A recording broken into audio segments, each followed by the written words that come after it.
you'll see with the rapes for the Louisiana stats, we don't have up-to-date current information on this for some reason, as well as property crime. I was not able to report on that. And then this is the one column. We'll just look at the murder column, if you would. This is 2020. It's 102. That's been reported for Baton Rouge. And I just wanted you to see where Baton Rouge kind of ranks compared to the other cities. This one I did not highlight because it's not a really big number, but then you go to Lake Charles, the numbers start to increase, and then the next two cities will be Monroe, Shreveport, New Orleans. You see the big numbers. Baton Rouge is always behind New Orleans in the homicide numbers, although our numbers are fairly large. So you'll see that really 4 cities in Louisiana drive the entire homicide rate, and we're always number 1. It's because of these 4 cities. Violent crime, again, looking at the murder numbers and the increase. The alarming number is on the right-hand side, that Baton Rouge's murder rate is 46.5 per 100,000. That is not acceptable whatsoever, but it is reflective of the murders that we have. Property crime increase 10,000, a bigger number this year. A smaller number this year. Domestic violence and inter-partner violence. Most cities just capture domestic violence. It is someone that lives in a home. So the definition of the domestic violence, you are in a relationship at your home when something happens. Compared to intimate partner, you're in some type of relationship, but not necessarily living at home. We try to capture those together because we still consider those as domestic-related violence. And you'll see in Baton Rouge just a sharp number this year. Totally, as of today, we're at 35 domestic and our intimate partner-related homicides. We're at, as of today, we're at 138 or 139 murders. So do the math on that. Back up to domestic abuse. Last year was our worst year ever, 2020 with 19. We're pretty much doubled that. And then if you look at 2017, that was an alarming year for us. That was the year after the flood when people were frustrated and having issues just like we are now with COVID. And we thought the numbers would be high. We didn't ever think we'd reach 35, but that's a big number for us to have. Other good news, I guess, with regard to domestic violence, there are generally 350 orders that are issued out of the family court. We also have criminal protective orders. Normally in years in the past, the criminal judges have only issued around 300 protective orders, but now over the last 2 years, the judges have increased that to be 300 every quarter. So a lot more protective orders being issued through the district court. So you see 35 total deaths, and this number also includes the justifiable homicides, where this year I believe we had 3 or 4 females that killed an acquaintance that was coming to do harm to them. That's numbered in there as well. And this is an article from Leah and Jackie, and it's not a good number, but you see the numbers of murders that were captured in the Advocate's paper, I think in January of this year. You see we thought 17 was going to be a really bad year, which it was, but look at 2020, we had 114. I can tell you that at the beginning of this year, our analyst, Sonia Armstrong, who prepared a lot of this, she predicted in January that we're going to be at 140 murders at the end of the year. She was unfortunately right. Here's the Baton Rouge statistics of homicide victims. Look at the big bulk of the numbers in the middle. 21 to 30-year-old or your bulk victims is also going to be the same number for defendants. And then it gets down a little lower, ages 11 to 20, and unfortunately, some 1 to 10 years old. Look at this graphic. It comes from the coroner's office. Look at the number of just regular natural deaths in purple. And then on top of that, how many COVID deaths Baton Rouge has had. And that's around 400 to 500. I can't see. Then compare that to the left with the number of murders that we have. We're around 140. So although COVID has really overwhelmed everything, the number of homicide deaths we have are troubling. This is this year's numbers at the bottom compared to every other year since 2008 when I became district attorney. And it looks like when you look across the board in 2021 and 2020, every month seems to be a summer kind of month. we always traditionally see summer months with a lot more murders because kids are out of school, idle time. But starting in January, look at the number in January of murders that we had this year, starting the year off. And it's really continued that trend, unfortunately. Where are people killing each other? Again, Baton Rouge, you are safe being in Baton Rouge unless you are part of a gang, drug dealing operation involved in some really bad domestic violence issues. But it does seem that the 3 zip codes that we always talk about, they're the ones that bear the bulk of the violent crime and the homicides. And you see those are 02 and 05, and then lesser in 70806. I want to make sure, when I say that, the overwhelming majority of people that live in these zip codes that get unfairly classified as that, these are overwhelmingly good people that just want to live safe and be law-abiding. It's just a very few small amount of people that commit the majority of these offenses. And we need to really reach out and help them. Same thing, zip codes again, but I also wanted you to see Baker and Zachary have started to increase their numbers, and the sheriff had a few more homicides this year so far than they normally have. And so we really need to keep an eye on Baker and Zachary because that adds to our totals as well. COVID has really set us back a lot in jury trials and people getting to court. We're really getting back in juries now. We have a jury that's deliberating right now. But look at the number in 2020. We only had 12 jury trials. Look where we are in 2021. That'll be 17 probably as of today. But look up higher in the years 2013, 56, 35. We average around 40 jury trials a year. I can absolutely guarantee you that if defendants or even defense lawyers, if they are not able to see a judge or a jury to know things are in progress, I have the chance of being convicted, that things come to a halt. And you'll see that I think this is telltale of that. Also, with regard to that in COVID, from 2018 on, when we started the early expedited billing, look at the jail population. Our jail population has never been this low ever. It's the lowest it's been in, I think, 50 years. We went from 2,000 all the way down to 1,100. It's probably less than that. Some would argue that we have not enough people in jail. I would tell you that I think that we are now concentrating on keeping those who are most violent in jail and those that are nonviolent offenders, trying to get them out of jail as quickly as we can. But this is a good number for us to take a look at. Sorry, it's hard to see that number. Oh, sorry. I'm trying to point out here, ever since the summer of 2016, after the officer killing, look at the number of cases that we were averaging coming in from all of the different law enforcement agencies. So that year in 2016, we had 16,000. We have steadily declined all the way down in the number of files that we receive. This may be 2 or 3 defendants per file, but now, as of last year, we received 11,000 cases.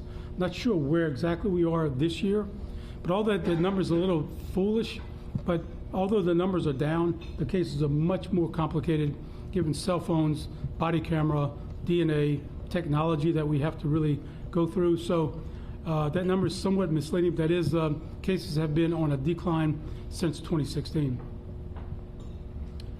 The other thing that's been a little troubling is the number of juvenile arrests. We have seen an increase in juvenile crime of around 8% in our office. But more alarming is the number of murders that are being committed by juveniles. This year, you see we have 14 as of November 9th.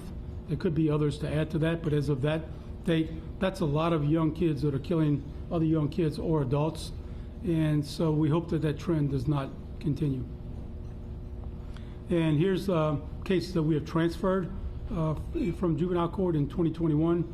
You see it's all the cases that we are transferring, those that are extremely most serious, including second-degree murder. 2019, we had a transfer, not as many, but 2019 was a difficult year. And 2020, again, we tried not to transfer juvenile cases unless public safety warrants it, and in our opinion, in these cases, it did. That was it? Okay. Also like we talked about murder, because murder drives everything. That's what makes the news. But what really, in our opinion, drives everything, it's a telltale sign of how good or bad your community is doing is how many shots are fired and how many non-fatal shootings that you have. So our shots fired are a little bit down this year, not by a ton, but a little bit down. So we track as many shots that we can that are being fired throughout the year. Obviously, December is missing. There's another slide next. And you'll see 2021 is like the gold line up top. You see we're on a downward trend right now for shots fired, although there were several shots fired last night. We get this information from people that call in or from shot spotter coverage. And remember, we only have 10 square miles of shot spotter coverage, so we miss a lot of shots. But this collection of the data has been consistent. So hopefully that decline will continue in the shots fired. The least amount of shots fired, the least amount of people that may get hit or hurt, killed. So there we are. You see the difference with last year, which was really high, and this year we're almost there, but hopefully we're going to finish with a better number. I wanted to show you this the next couple of slides. These are our shots fired slides that the Crime Strategies Office does. They collect all of the information with the assistance of the Police Department, the Sheriff's Office, and others. We track all of the shots that are being fired, all of the non-fatal shootings, and it's no surprise to you that beginning at 10 o'clock at night to 2 o'clock in the morning is where, in the red brackets, is where the majority of the shooting occurs, time-wise. And by the day, look at Saturday and Sunday. See, it's a peak. Next slide. And the other surprising one is the next one on the top right. Look at Monday. Monday's also been a high number of shots fired for some reason. So that's something that we're taking a look at. What we do with this data is we collect it, analyze it, put it in a report, and get it out to the officers on the streets so they can better able use their patrol officers to be in certain locations and places at a certain date and time. This is the non-fatal shootings with injuries. This map overlays every murder map and every major violent crime. The map is consistent where you see these blurbs, these hot spots, and that's the zip codes that we had just talked about. Same thing with shots fired. You can overlay this map. It's going to be the same map over and over again, year after year. So again, that tells us that things are highly concentrated, and we're able to really focus more money and effort and time into these people and these places, we could potentially have good impact. NIBIN, it's a National Integrated Ballistic Information Network. So all of the shots that I told you are fired, you saw how many they were. The police and the sheriff's office and agencies, they go to these scenes and they collect the shell casings. And we take those shell casings, we treat it as if it's a homicide shell casing. We fingerprint it, we DNA test it. We also then link it into this machine to see if that shell casing matches any other shell casing from another scene, that if we ever find that person with that gun, we know we have to talk to this guy. He has some information that we need. We do NIBIN testing on every shell casing that comes in, and this map, again, is consistent with where we are. And the yellow spots are where we have linked weapons, whether they've been used in multiple murders or multiple shootings. Very helpful for us. And this is, again, shots fired, historical look at it by month. And you see December does not have a yellow line because this is just through December 4th. But we are somewhat down for the shots fired again, which is good. Non-fatal shootings with injuries. So we consider a non-fatal shooting is a shot that's fired and blood is drawn from a body. So this is not just you shoot up a house. This is non-fatal shootings with a hit to the body. For some reason, October was just a high month with 54. That's somewhat unusual. There. And again, the same zip codes with non-fatal shootings. And generally, non-fatal shooting is if you missed your intended target, you hit them and you just graze them. There's going to be retaliation from that. So these are really important for us to follow. Again, non-fatal shooting with injuries, and you'll see 2021, we're a little bit less than the year before, but not much. Again, as big as the homicide number is at 139, as big as the COVID deaths are, this is one that goes unnoticed, except for you folks in the press that have done a great job trying to expose this day in and day out. The number of fatal overdose deaths from heroin and or fentanyl is outrageous. It's tearing apart families. It's just taken over drug. You see right now, as of the top number in the middle on the right-hand side, right now confirmed, we have 236 people that are dead, confirmed by heroin fentanyl overdose deaths. Look at the bottom number that are pending confirmation, because it takes us 4 months or so to get the confirmation. Dr. Clark and the coroner's office have done a phenomenal job keeping up with this, and we're able to get this information through them. So as bad as our murder numbers are at 140, this pales in comparison to this number of people who are dead. And these are young, good, bright people of all walks of life, any color, you name it. And then consider this compared to the number of deaths from COVID. This is just a very, very big number. There is a little bit of good news. Sorry, before I get there. We talked about this with Andrea. We have some really hot spots that we see where police go to, where people are overdosing and dying. And they seem to be all at home, hotels, motels. And that number, you see the numbers are big. So we want to know what's driving these folks to go to these places. Why are they going there in the first place? Why are they overdosing? Why they're overdosing and dying there? We're doing a lot of research on this right now, and we really need to take a look at it as a community. Do we have the right health standards in place? Do we have the right legislation or local jurisdictional ordinances in place to take care of these types of incidents?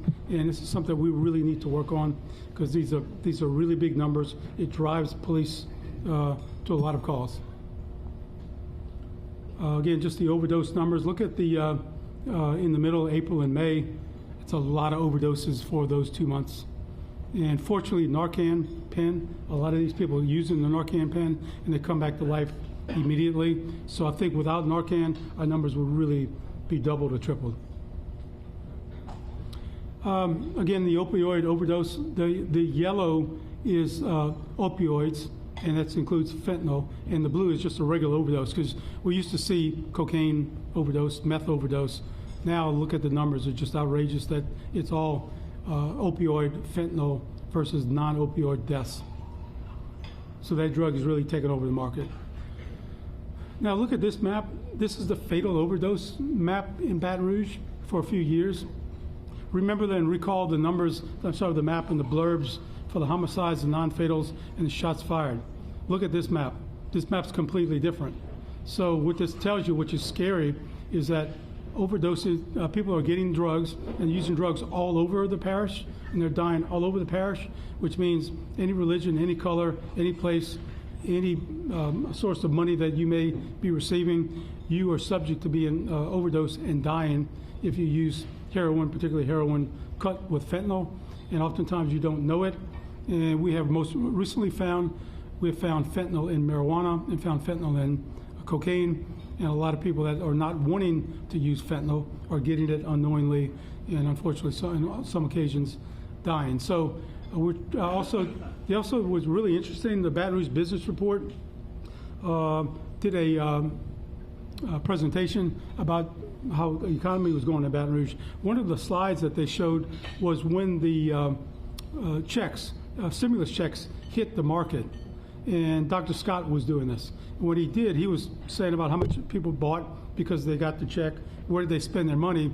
The dates just seemed to be, to me, really just relevant. So we went back and asked the crime strategies folks, take a look at when the checks hit, and right after when the checks hit, did we have an increase in overdose deaths and overdoses from heroin? And the answer was yes. So unfortunately, people may have used that money for illegal drugs instead of maybe help. You see there's a little bit of good news, a slightward decline in the fatal and non-fatal overdoses, so hopefully the trend will eventually continue. And you see the number, it seems to be taking a really good dive right now, so we hope that that continues through the end of the year and beginning of next year. Again, the numbers are just, look at that's a lot of people that are overdosing, and we still have a month to go.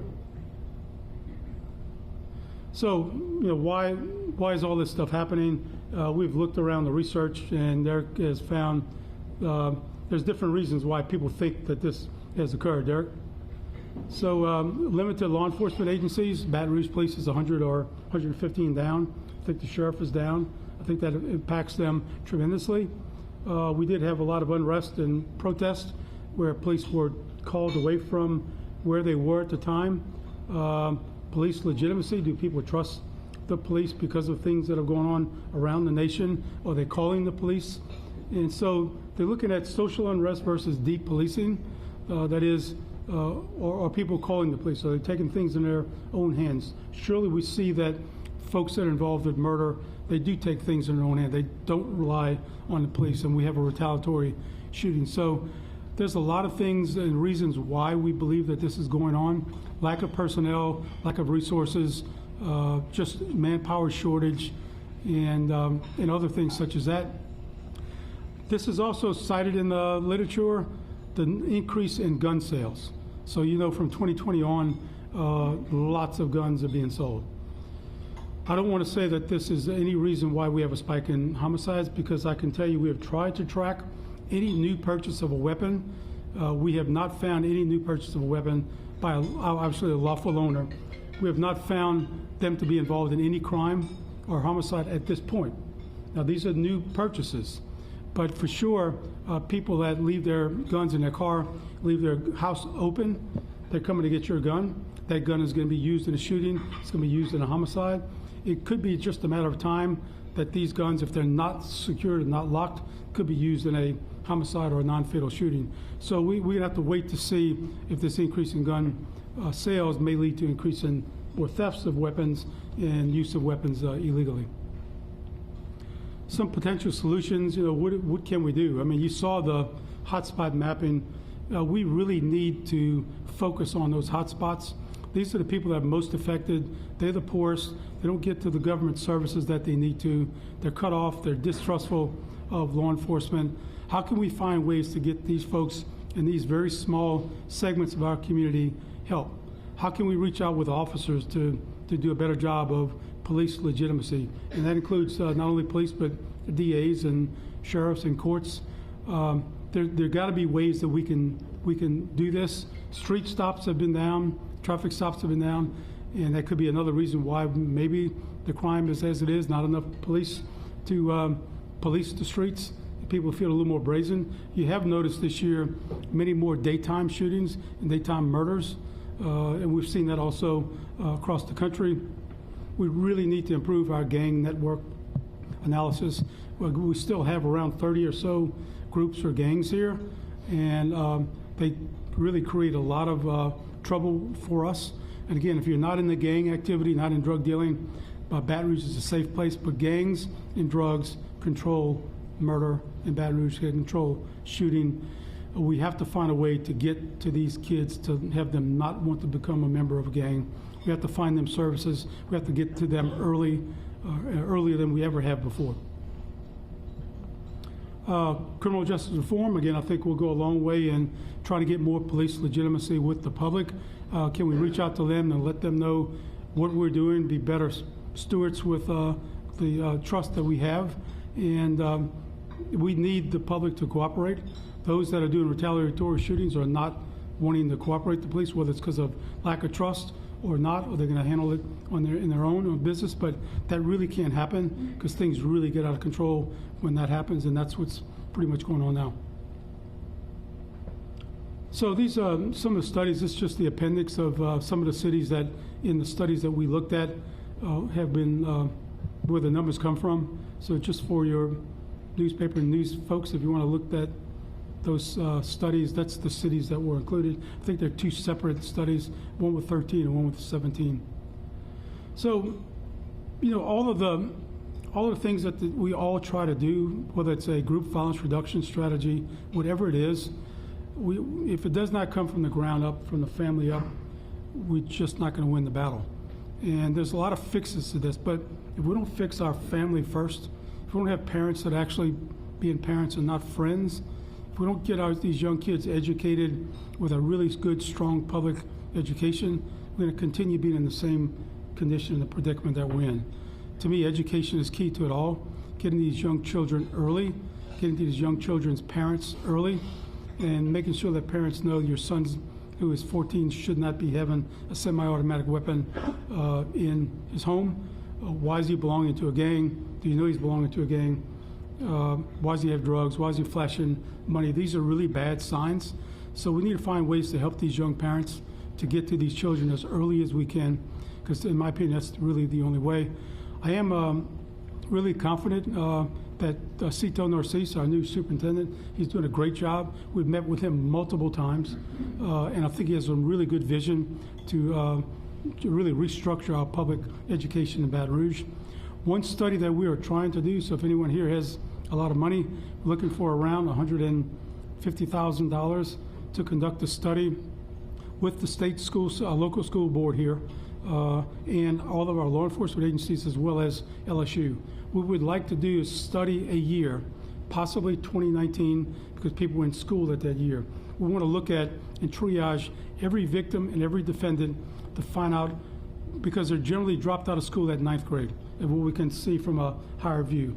Can we find where there were gaps in services that we missed, school system missed, the government missed, where we could have gotten this child and their family help and services before they wind up on either side of a weapon. And I think that's going to be a really interesting study. We think we know what the result will be, but until we study it and look at the data to present it to the people, to say this is really where we need to concentrate our efforts and our money on schools and kids, because that's our future. So we're hoping to get that off the ground maybe in a few months, but it is costly. It does take a lot of work. Unfortunately, a lot of homicides and a lot of background checks to be done to have a real successful data-oriented study. So with that, I would like to answer any questions that anyone has. Yes. You mentioned the shots fired. On June 27th of 2019, our good folks at WAFD did a spectacular feature in which they showed former State Troopers Association's Executive Director David Young firing a pistol. Everything was filmed. Yep. Previously had held his daughter's boyfriend at bay, false imprisonment. When they did that feature, I added that to a list of cases I followed. I would track every month to see what happened. There was never even an arraignment, so I contacted Rob Hayes on March 8th of this past year. He said, look, I'll look into that right now. And he did a follow-up feature. They didn't go out and interview you, but they did a follow-up feature, and they said, quote, East Baton Rouge Parish District Attorney Hillar Moore said Tuesday, March 9th, his office carefully reviewed the facts of the case before deciding not to move forward with prosecution. Mm-hmm. So at this time, can you elaborate on why, when you have video of a gentleman firing a pistol at random in a very heavily traveled area on Jefferson Highway, and all of that's captured on video, your office opted not to prosecute? Sure. I mean, I can try to recall as much as I can, but my recollection is it was not a random shooting. He was shooting at someone in particular, and you have to know what the background was up to that. That was him and the person that he was dealing with, and his daughter was dealing at that time at his office. It was totally inappropriate for what he did. Based on the circumstances that I saw, what he did on his own with the psychological evaluations and the work that he did and the documents that I was provided, I thought that at that point, that was the best resolution for that case, particularly when I had witnesses who refused to cooperate. And if you wish, I'd surely like for you to come to the office. We could surely sit down when I have the file in front of me, and I can give you more information than I can recall at this point. Are you concerned about the look that may show? Absolutely. That there's one set of rules for law enforcement and their associates versus John Q. Public? Sure. I mean, everything that we do comes with a risk that either what you say or what you do is going to be taken the wrong way. And that's why we try to explain as much as you can. It's always hard to explain often in 20 seconds on a television show, a little easier with a newspaper article. But sure, you want to be as even as you can, but you have to judge people by what they did and what the facts and circumstances are, and what's in our control and what's not. Witnesses are a huge part. Thank you. Yes. You said that overall the number of cases being referred for prosecution has gone down. Correct. From 2016 to how many annual? It just seemed to happen after the Alton Sterling shooting, but the numbers just kept seeming to go down. You saw it in that slide. Less police. I mean, look, we're 115 short, and I'm told maybe statistically that per officer you generate around 400 new files. So that could be a really big reason why that we're just down that number of officers. But that's kind of other things distracting police where they're doing others. COVID, I think it's had a big impact on that because COVID affected police officers just like it did anyone else, but I think that's probably the reason why. Yes? You mentioned the increase in juveniles that commit crimes. Do we know what's driving that? I mean, can we put a finger on what's pushing that? Sure, I think it's gangs and drugs, just like anything else. I also think that a lot of this beef that goes on is social media. And when we were locked down a lot, social media was the way that everyone messed with each other. If you're beefing, social media. And not often were maybe people getting out, less traveled folks. But now once things started to open up, you started to say, okay, I had that beef on social media. Now we're face to face. Now I got to do something. And it resulted in a shooting. And so, yes, I think it's just like the adult crime. It's groups, it's gangs, it's beefs, it's drugs. That's what it's all about. Yes? Excuse me, I think you said that property crime had gone down in recent years. Do you have a sense of whether that is, if there's a difference between, say, crimes at businesses versus crimes at residences versus personal, against personal people's property rather than businesses? Yeah. And do you have a sense of whether property crime against businesses is kind of coming back up, staying the same, or any sort of trend in that? Yeah, so the two slides, one were residential and the other was non-residential. Both appeared to be down. But to your point, recently, I think more business burglaries and also more sophisticated business burglaries have occurred. I think there was a Wall Street Journal article yesterday or the day before where they're now organized groups that are going into businesses and committing these offenses. So that is a scary part to it, but that it has been down generally. I think a lot of it is that either some maybe lack of reporting, but a lot is people at home protecting their stuff and you're afraid to go in someone's house or the business was closed. So it makes sense that those numbers were down. But I do see them increasing now. You do see them coming back up? At least on a nationwide. So on a nationwide basis, you're not sure? I actually didn't study a whole lot on the burglary, but I could find that number. But I know nationally they seem to be on an upward trend. Okay. Yes, sir. I have read that some perpetrators can come up with bail amounts of $5,000 and $10,000 cash. They pull out of their pockets and they walk right out again. Yes.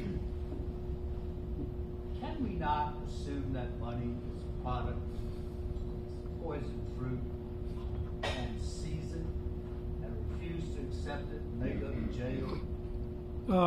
Good question. Yes, a lot of people make bail before we can even notify someone that we'd like to have a hearing or like for them to stay in jail. Take a look at his rap sheet. That happens.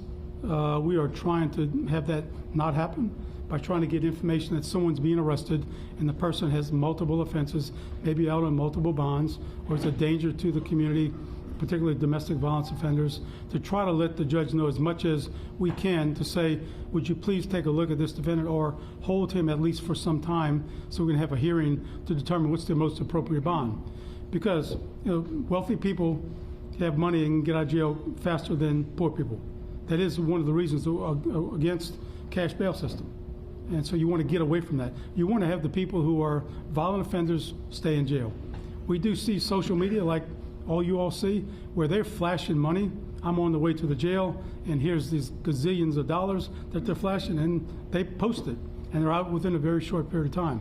So cash bail, I think we need to study our cash bail system, and I think that we ought to look at a risk analysis tool that we can give to defendants when they come in, say, what are your risks, what are your needs, and let a judge and everyone, the public defender and DA, all have some input to say, look, before this guy bonds out, which he is entitled to bail and bond, can we just breathe a little bit more instead of you letting him go that quickly? But that is an issue. We can't assume that the money is illegal. We have to prove that. Ike? If it becomes available, do you have any programs in mind for use of federal dollars that might help you, move our parish forward? So the mayor, the mayor has a lot of stuff. Money all comes through the mayor's office. So I know that she is doing a lot of things right now that are in the plans and the progress. So right now, that's what we're waiting to see actually how that money will be used. But look, you see the numbers. It's just highly concentrated in certain places and certain people, and that's where they're waving their hands. But when you walk through those neighborhoods, and you probably have, when you walk through those neighborhoods that just are ridden with poverty and gunshots, the overwhelming people run out of their house to grab law enforcement, to say a prayer with them, to say thanks, when are you coming back? So the idea that people in the community don't like or respect police, I think that gets more attention in certain segments. They do. They want the right touch of police, obviously. So yes, we need to find a way to concentrate on those. Andrew?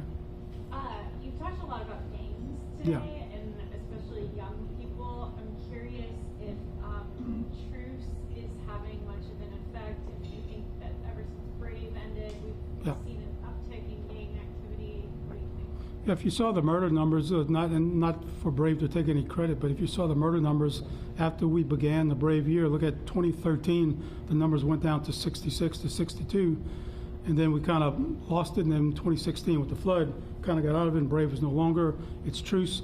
Truce was funded by private dollars, and we're running out of private dollars in February. We're looking to try to find money to continue Truce, which really pays for counselors.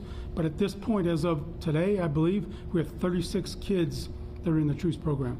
So that's 36 kids that wouldn't be having any type of counseling otherwise. So the whole key to this all, what's the hotspots in kids, is getting them one-on-one attention by somebody that shows they're important, your life has meaning. So, it's hard to answer. We'd like to say that there's been less murders, but look at the numbers this year. The question is, could we have had more murders if we didn't have those 36 kids who are potential victims and defendants? It's all about getting them help.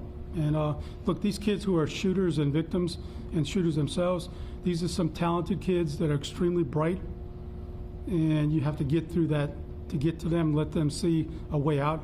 Because I'm telling you, we've sat down with some of these kids who are completely, really violent kids, but have a different side once you're able to get through them, and are very, very talented and can have a successful life.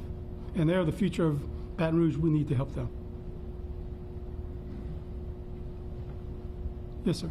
I'm not sure if it was on CBS or ABC last night, but there was an excellent program on adoption. I don't know if you happened to catch part of that. I did not see it. But Excellent program. on adoption of children, or also adopting a child that's needy?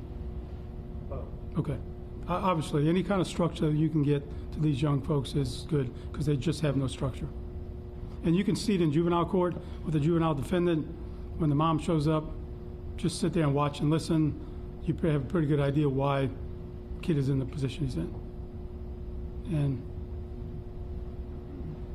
hey, I'm sorry. It's a good one. It's a brilliant classmate and district attorney who I think is doing a phenomenal job. Next year, do you plan to test the waters and anything else? How hot are the waters? I don't know. There's a lot going on in the legislature. We are trying to revamp our office. To tell you the truth, we're in the middle of a study. We have an outside group that are coming in to take a look at how we do things. I've been in the business now at the DA's office for 46 years. And we've always done things exactly the same way, because that's how we've always done things. We want to take a look outside in and inside out of how we do things. So you saw the number of domestic violence murders at 35. I have one assistant DA that handles domestic violence. 20% of our cases are domestic violence. We get around 2,000 to 2,500 gun cases per year. I don't have a gun section because I can't afford that. I have 140 murders right now. I have 200 others waiting to be tried. I have 50 lawyers. I have some that are young lawyers. Murders take a year to 3 years, and add COVID, it takes 2 more years. And go back to the flood year when we missed that year. Every hurricane, every ice day shuts the court down, shuts it down, continues the case. It's not good. It's not good for either side of the case. So we really need to look at how we are moving and handling cases. Look at the jury trial numbers are 21. So you talk about the halls of justice. Actually, justice is in the halls, not the halls of justice. That's where we resolve the majority of our cases. Is that right or wrong? Not sure, but that's how it's going now. So we really need to find a way to move these cases, but it's easier to say than done, because these are people. and it's justice. You have defendants and victims. Tough go, but we just need to find a way. And look, I like our public defender. She's going to do a phenomenal job. She replaced Mike Mitchell, who's a great public defender. But I think we're really fortunate to have the public defender that we have in Baton Rouge, and we're working together with her to come up with some good ideas. Anyone else? Yes, ma'am. I would just like you to comment on the case in Michigan where the parents were arrested Yeah. for homicide. Yeah. Do you think this is something that there should be more of? Yeah, I think these two ladies have written on that, and maybe another from the paper. So it's called gun owner responsibility laws. You will never get, in my opinion, you'll never get the legislature to pass that law here. We're a big gun state, because what that says is that if you're a gun owner, you have to be responsible for your gun. So you can't leave your gun behind. If you leave your gun behind, you're responsible for what happens. And we do see a lot of kids that are killed with a gun that's left behind unattended. But we don't have that owner responsibility law here like they do in other states. And so right now that could not happen here. We would have to find a different statute to try to charge someone. And the only one is like child neglect. It carries up to 30 days in jail and a $100 fine, which is not adequate to cover that. Or the only other way we can do that is to charge someone that's maybe a felon and had a gun that was used. You can charge them with felon in possession of a weapon. So whenever you see children that take a gun from a aunt, uncle, dad's house and they kill themselves accidentally, everyone looks to say, are you going to prosecute that person? Well, there's not a law first to do that. And normally when you find these parents that was their gun and their child took it and they shot themselves accidentally, like leaving a baby in your car unattended, your baby dies, these people have been punished. They're living the rest of their life in prison.